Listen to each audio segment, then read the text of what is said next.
And for the fourth game in a row, the Chicago Blackhawks lose. This time to the Colorado Avalanche.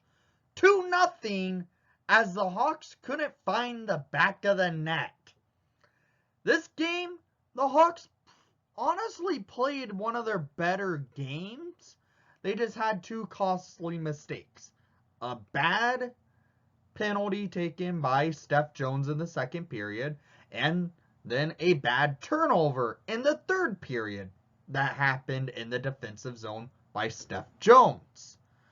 This game, frankly, was closer than it should have. Marc-Andre Fleury kept the Hawks in it from puck drop. He was outstanding tonight. The Hawks just couldn't get him any goal support. This game was a 2-0 loss to Pavel Francouz and the Colorado Avalanche. The Hawks looked better as they looked like they could have had a chance in that first period, where frankly the Hawks were the better team in the first period.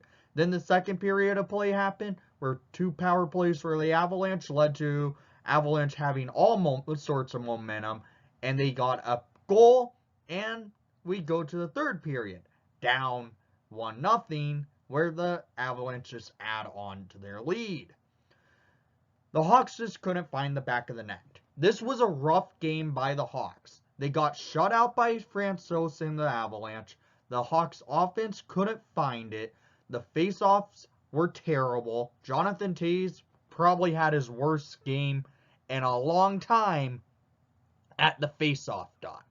As at the dot, the Hawks went 41% to the Avalanche 59% at the dot. Total shots on net, 23-29 in favor for the Avalanche.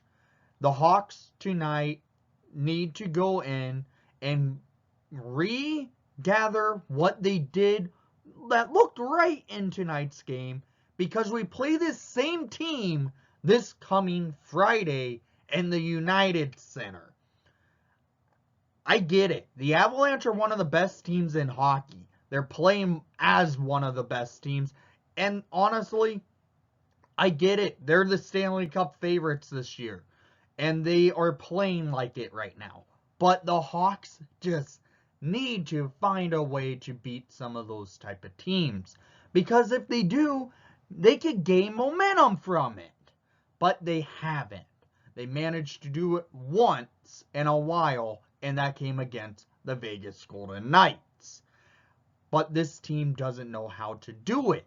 They don't have what it takes to win at a consistent pace. As we lose 2-0 to to the Avalanche. I'm getting ahead of myself because we play Detroit this coming Wednesday. We lose 2-0 to the Avalanche. Hopefully we don't lose 2-0 to Detroit. Hopefully that's a Hawks win. But still, we lose 2-0 to the Avalanche. And it's just frustrating. This team this year, frankly, is the most frustrating Blackhawks roster I've ever watched. Because we went in with high expectations this season for the Chicago Blackhawks. Potential wildcard team? Yeah, that's where I was pegging the Hawks this year. This year, it's not going to happen.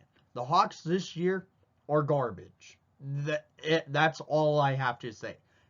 Marc-Andre Fleury has kept this team in games that, yeah, the Hawks should lose. He's won us games that the Hawks should lose. This team just doesn't know how to take it and gain full momentum if they have it. I get it, we're playing the Avalanche. We lose 2-0 to them, the highest scoring offense in the league, and we held them to 2 goals. But it's not enough if you can't score. When you have one of the worst offenses in the NHL, and you can't score, you have an issue. I'm sorry, the Hawks have issues, and they are being delusional about it.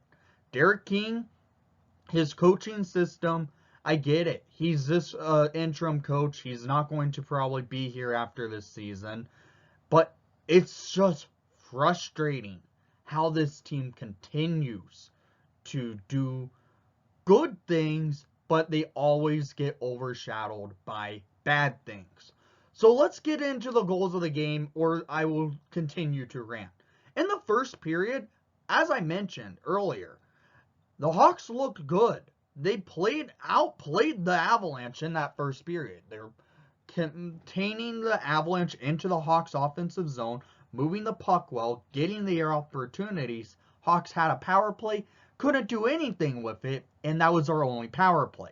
But they were moving the puck well enough, getting some chances off, and outplaying the Avalanche. They outshot them 10-8 in the first period. The Hawks looked good. So maybe they take that momentum that they were building in that first period. You have the Avalanche on their heels playing good hockey. Maybe you have the momentum going. But no. The Avalanche start the second period off with a power play. Hagel in the box, and the Avalanche start up the second period. And it was showing the Avalanche has the momentum from an early power play in the second period.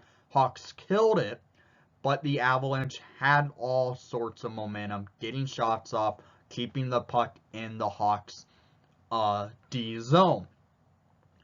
And, well, Hawks get the puck, and Jones gets called for a interference call in the defensive zone. Steph Jones to the box, Avalanche back to the power play.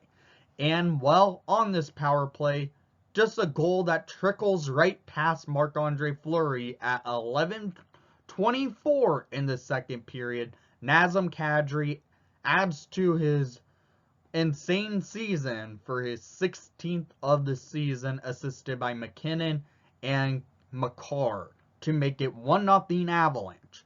This goal just trickles in past Fleury. Fleury had to make a big save right before the puck went in. He made the save. Puck comes loose. Makar gets it over to McKinnon. McKinnon gets it to Kadri, and Kadri throws it on net. Trickles through Fleury and into the goal. Just past the red line. It didn't even go into the back of the net. So it's 1-0 Avalanche. And they still continued to play strong. The Hawks started to find some skating and playing well in the second period after that Kadri goal, but it wasn't enough. We go to the third period, and, well, in that third period, the Hawks came out strong. They were playing their best hockey since the first period. They come out, win the faceoff, get it into the offensive zone, and held the Avalanche into their defensive zone. The Hawks were cycling the puck well, got a couple chances off. But a little bit later on, the Avalanche got their skating legs back going again. And, well, Steph Jones gets the puck behind Marc-Andre Fleury, tries to clear it out of the defensive zone. And, well, this happened. At 6:41 in the third period, Mikko Rantanen comes up with his 22nd of the season, assisted by Landeskog and Devontaes, to make it 2-0 Avalanche. What happened here, Jones gets the puck, he tries to clear it out of the defensive zone, but it goes right onto the other Taves' stick. He gets the puck in the offensive zone, gets it over to Landeskog. I do not like Gabe Landeskog. And Landeskog sees Rantanen where he broke in and deked Fleury and went top shelf on Fleury. 2-0 Avalanche. So, Hawks are now down 2-0, and that's the game. That's the final score. But the Hawks decides to do something risky. They pull Fleury at about 4 minutes remaining in regulation time. Okay, you're pulling our goalie. I get it. We're already going to lose at this point because the Avalanche are one of the best teams in hockey. You're pulling our goalie with 4 minutes left. The Hawks looked good. They had some chances. But with about 20 seconds remaining in regulation time, there was an offside call. Landeskog was offside, and he decides to throw it into the net. The Hawks are going to probably remember that for our game on Friday, because that's only a few days away. And Landeskog just throwing it in on net when the whistle was already blown, that's an unwritten rule. You're offside, you should not be throwing the puck on net. That's an unwritten rule in hockey. And watch out, Landeskog, in Friday's game, because I think the Hawks will come after him.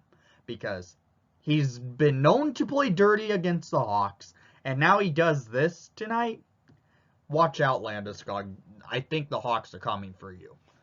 So, down in the comments down below, I want to hear what your thoughts were on tonight's action. Because, frankly, it was a frustrating game. The Hawks looked better than what they have been in the past games, but they couldn't find the back of the net.